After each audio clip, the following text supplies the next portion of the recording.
এরপরে প্রশ্ন হলো, ফজর ও মাগরিবের পর ঘুমালে কি কি ক্ষতি হয়? ফজর এবং মাগরিবের পরে ঘুম ইসলামের দৃষ্টিতে কোনো প্রশংসনীয় ঘুমের সময় নয়। ফজরের সময় যদি কেউ ঘুমায়, ফজরের পর ফজর পড়ে, এতে বড় কোনো গুনাহ হবে না, কোনো গুনাহ হয়ে যাবে ব্যাপারটা সেরকম না, কিন্তু এটা অনুত্তম, অনুচিত। কারণ এই ফজরের পরের টাইমটা দোয়া কবুলের সময়, জিকিরের সময়। নবী করিম সাল্লাল্লাহু আলাইহি ওয়াসাল্লাম এই সময় দোয়া জিকির করতেন। একান্ত আপনার অফিসে ডিউটি আছে, রাত্রে দেরিতে শুয়েছেন কোনো কারণে, ফজরের পরে আপনার ঘুমাইতে হবে, ঘুমান। অন্তত ফজরের পরে সূর্য ওঠা পর্যন্ত অপেক্ষা করে এশাকের সালাতটা পড়ে তারপরে অন্তত ঘুমান। কথা কি বুঝাতে পারছি? নবীজি সাল্লাল্লাহু আলাইহি ওয়াসাল্লাম দোয়া করছেন, আল্লাহুম্মা বারিক লি উম্মতি ফি বুকুরিহা, আল্লাহ আমার উম্মতের জন্য সকালের সময়টাতে বরকত দিয়েন।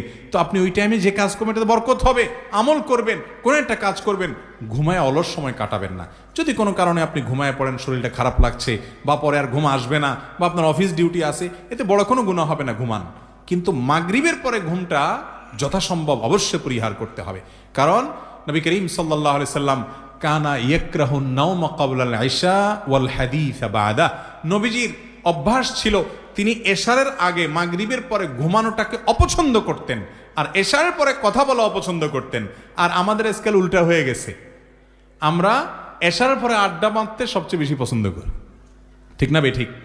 এশারের পরে নবীজি কথা বলা অপছন্দ করতেন, দ্রুত শুয়ে পড়ো, তাহলে তাড়াতাড়ি কি হবে, ওই ফজর পড়া আসান হবে, রাত্রে ঘুমটা ভালো হবে, স্বাস্থ্যটা ভালো থাকবে।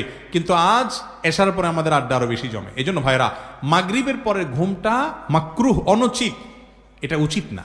হ্যাঁ, কারো শরীর খারাপ, কোনো কারণে অসুস্থ কোনোদিন, ভিন্ন কথা, কিন্তু মাগরিবের পরে ঘুমানো উচিত না। বিশেষ করে মাগরিবের পরে শুলে অনেক সময় এশার পড়া হয় না, এই জন্য মাগরিবের পরে ঘুমটা মাকরুহ এবং অনুচিত।